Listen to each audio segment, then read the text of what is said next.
नाजरीन, आज हम आपको बताएंगे कि जो गिनती लिखी जाती है इसके पीछे क्या राज है। ये ऐसे ही क्यों लिखी जाती है? यानी ये जो इसे दो है, ये तीन भी तो हो सकता था। ये तीन ऐसे क्यों लिखा जाता है? इसे हम छह क्यों नहीं कहते और इसको हम सात क्यों नहीं कहते? ये भी तो सात कहला सकता था। नहीं, इसको भी हम पांच कह सकते थे और इसको हम आठ बना सकते थे। नहीं, ऐसा नहीं कर सकते थे। क्यों? इसके पीछे क्या राज है कि पांच ऐसे ही होगा और आठ ऐसे ही होगा? जिसने ये गिनती बनाई उसकी क्या मंतक थी? इसके पीछे क्या राज है? आज हम आपको बताएंगे।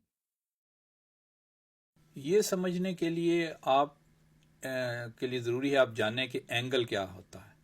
नाज़रीन, एंगल जो होता है वो आप यूं कह सकते हैं कि एक कोना एलो कोहनी की तरह शेप होती, ऐसे ऐसे।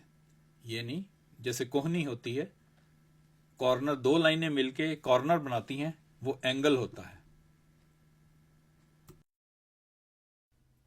गिनती लिखने वाले ने जब एक लिखना चाहा तो उसने एक एंगल बना दिया। ये एक एंगल है, यानी इसका मतलब है एक।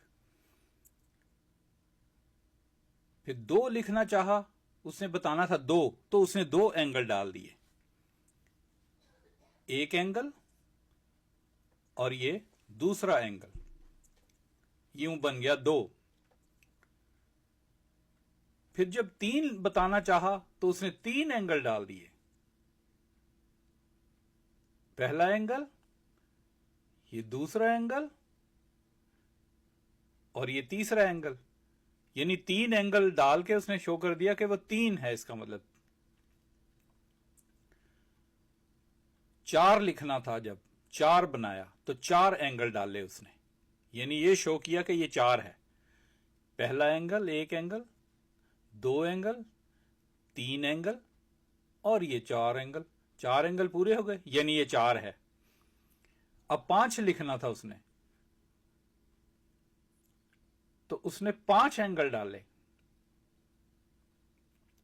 एक, दो, ये तीन, ये चार और ये पांचवा एंगल।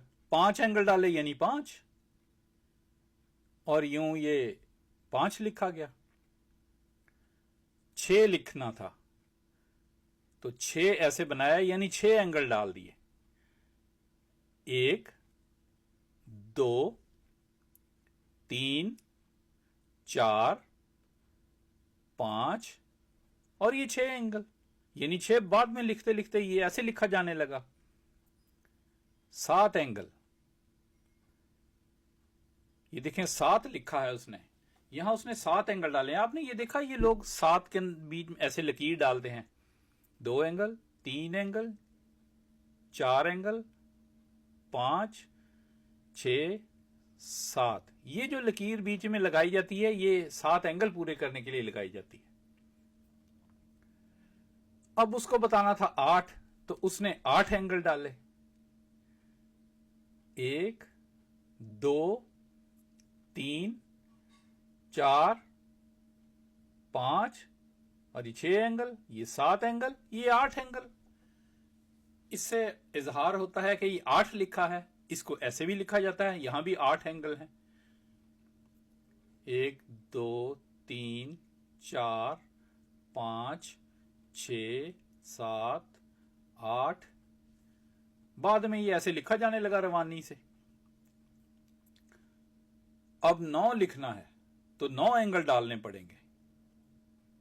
ये नौ एंगल हैं, इसका मतलब है नौ।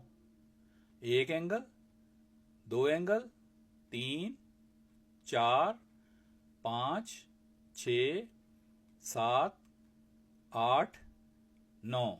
यूं नौ एंगल, नौ लिखा गया। अब ये है गोल दायरा, इसमें कितने एंगल हैं? ये तो गोल है, एंगल तो ऐसे होता है कोना सा। इसमें तो एक भी एंगल नहीं है, जीरो है, ये सिफर है, क्योंकि इसके पास कुछ भी एंगल नहीं है, कोई भी एंगल नहीं है यहां। लिहाजा हम इसे जीरो कहेंगे। जीरो एंगल है यहां, जीरो, सिफर एंगल।